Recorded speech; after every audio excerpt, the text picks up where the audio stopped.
Mga kadyak, simpleng ano lang naman yun, tutorial lang ginawa natin, no? At hindi na tayo paligoy-ligoy pa. Kasi si sir, sabi niya, Sir Jack, parang ano, hirap na hirap, no? Yung hatak ng aking sasakyan. So, check-check lang muna tayo. Hindi naman tayo basta matol. Sabi ko, maraming pwedeng panggalingan yan. It's either EGR, yan, kasama na yung intake manifold, yung ating tinatawag na turbo, gas filter, ano pa.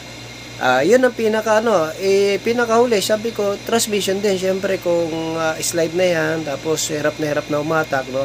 Pero upon checking, sabi niya sa akin, hindi pa napapalitan yung filter ko. Ay, ganun ba? Check natin. Upon checking, mga kadyak, yung kanyang fuel filter, nako, grabe. So, sobrang dumi ng kanyang fuel filter, tapos talagang putik, no?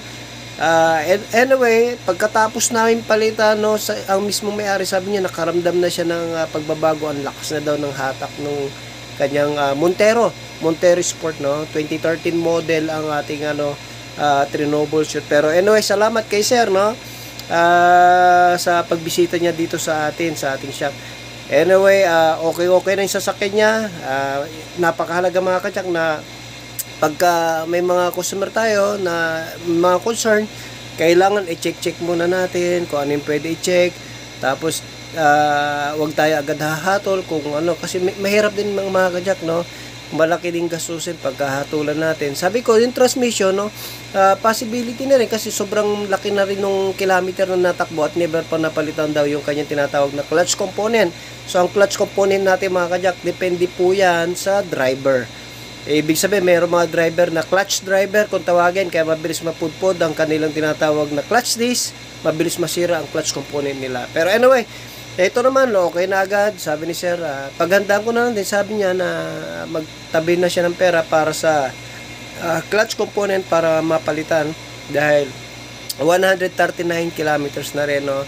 Sabi ito second hand niya nabili, kaya sabi ko, sir, dapat malaman mo yung senaryo kung ano yung mga dapat pinapagawa mo para sa ganun hindi ka rin mahirapan, no, sa mga maintenance. At least alam mo yung history nung sasakyan mo. Yun lang, mga kajak, panoorin nyo, no.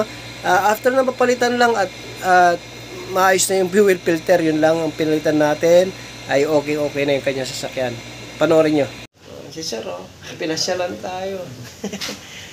Okay, hina ng hatak ng sasakyan niya. Ito ang dahilan, mga kadyak ko. Grabe. Yeah. Yung filter niya, black na. So, nagpalit lang tayo ng fuel filter. So, ito yung fuel filter niya. Yan. So, pagtanungin niyo ako, ba't nagkaganon? Bakit naging dumi ito? Minsan, syempre, sa pinagagasan natin. Minsan, bumili tayo ng gasoline station na medyo maganda-ganda. Huwag kung saan-saan lang. Yan, dyan magkukusyan. Kaya meron naman tayong filter para salain nyo naman yung dumi. Kaso, pagka marumi yung gasoline station, dyan pupunta. Binaklas natin. Tapos yung kanyang, ito malinaw pa. Pero yung kanyang brake, yung clutch, fluid ang dumi. So, i-drain din natin. Medyo matigas na yung clutch niya. Makuha natin, lalambot yan. Kanyak. Si sir, sabi ni sir, malaki na yung pinagbago, no, yung kanyang Montero. Yun, no, ang arangkada. Nag-check lang naman tayo. Yung sasakyan ni sir, nakita naman natin, napakarumi lang ng filter. Ayun, kami sir, ayan, pwede dyan i-ampas. Ayun, mira.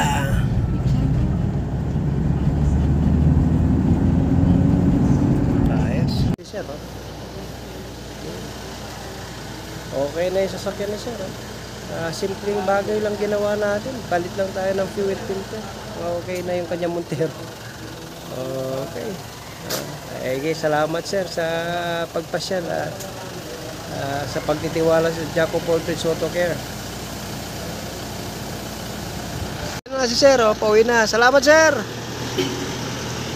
Ayun, linis, kajak, no? Kita nyo naman, masaya na yung, yung ating customer at okay na yung kanyang sasakyan. Mga kajak, advice ko lang, pagka kayo'y nagpapagas o pumupunta ng gasoline station, make sure na huwag kung saan-saan.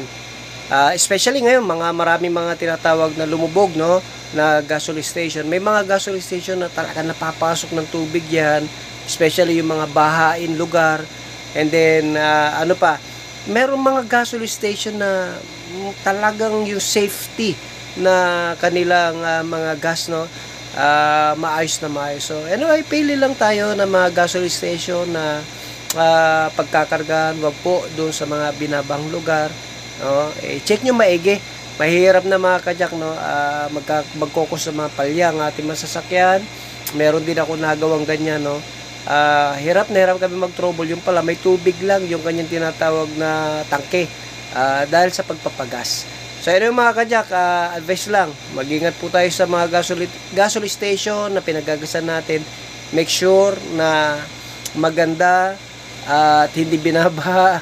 And then syempre merong mga oil company na malalaki at pwede na rin yung mga malilit basta't malinis po. Refine naman yan mga kajak. Anyway, yun lamang mga kajak. Jack of all trades, Auto Care, the shop that cares for your car. God bless you.